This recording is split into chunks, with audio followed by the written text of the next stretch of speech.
welcome to WMBF News This Week. I'm your host, Michael Maley. Have we got a show for you? All right, it's New Year's. We're coming up on New Year's. Have you ever set those goals, those lofty goals, to exercise more, to be more motivated, to be more positive, and after a few weeks it just fizzles? All right, we've got some help today from a group of people that want to make a difference in your lives. Peyton Keys is GM of American 24/7 Fitness. Thanks for coming in. Thank you for inviting me. We've got Stephen Falk, a trainer at American 24/7 Fitness. We're happy to have you here.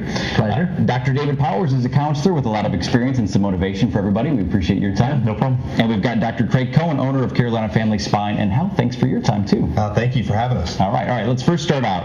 It just seems like every year people set up these resolutions, and some people would say, all right, look, a resolution, if it works for you, great, but don't put so much pressure that it's got to be starting fresh, clean at the beginning of the year. Let's first start with you, Dr. Powers, your thoughts on the ways to look at this. Before we even talk about health and the benefits of it all, if we want to set out on something, what's a good way to start looking at it?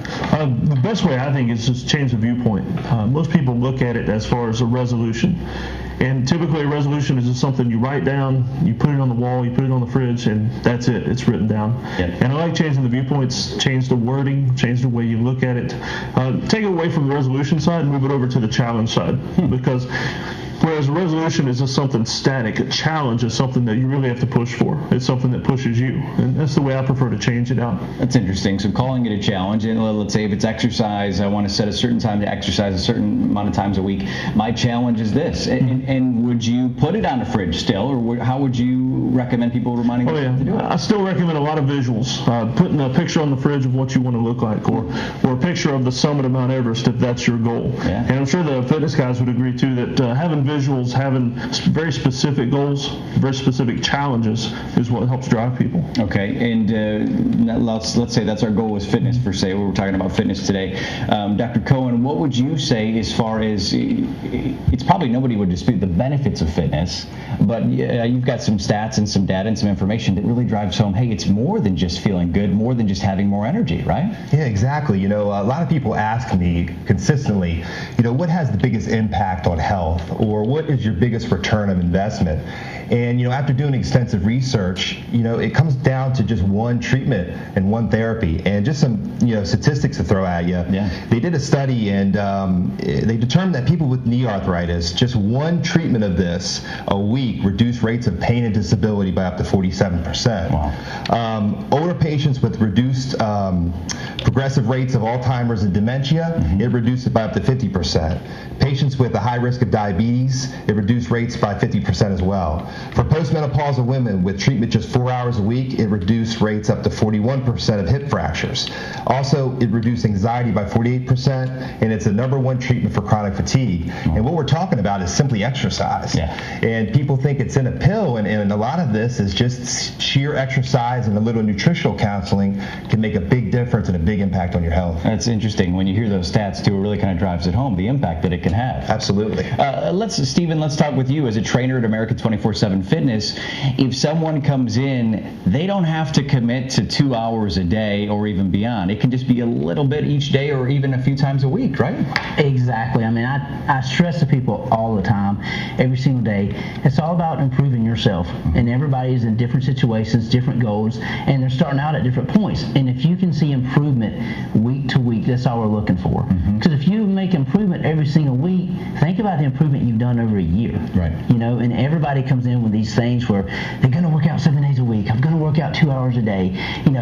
Do I have to do 45 minutes or an hour of cardio? The thing is, do what you can. You're going to have some days where you feel better than others and you're able to do more. Some days you have more time. But the thing is, if you're consistent and going consistently, you're going to see results. Sure. Every single month. And then by the end of the year, you've come a long way. Yeah, and sometimes it seems like, and I'm sure everybody would agree, looking at the end result, say it's January 1, and you're thinking, all right, geez, by December, it's good to have the picture where you want to get to, but like being down on yourself for not being there overnight is just going to break you down. I mean, you've got to be realistic, right? So that's the end result I hope to get to, but I've got to see some marginal goals along the way. Peyton, as far as the accessibility, of course, full disclosure, WMBF News partners with America 24/7 as well too, so that's why we brought you on here. We happily appreciate your expertise and advice. Hey, there are 4 facilities, and even if people don't go to America 24/7, you want them to get out there and be healthy. Exactly. I mean, and that's all it takes is that one step, opening the door, taking that one step outside, getting up off the couch, and we strive to make it easy for people to do that. With new rates coming out, 24-hour access to all 4 of our clubs, and we've spread ourselves out now with the 4 clubs to try to make it easy for everybody in the county or Grand Strand to get to us. Sure, and South Strand, Myrtle's Inlet, right, and then all the way up through Carolina Forest. Hopefully in the future, North Myrtle Beach.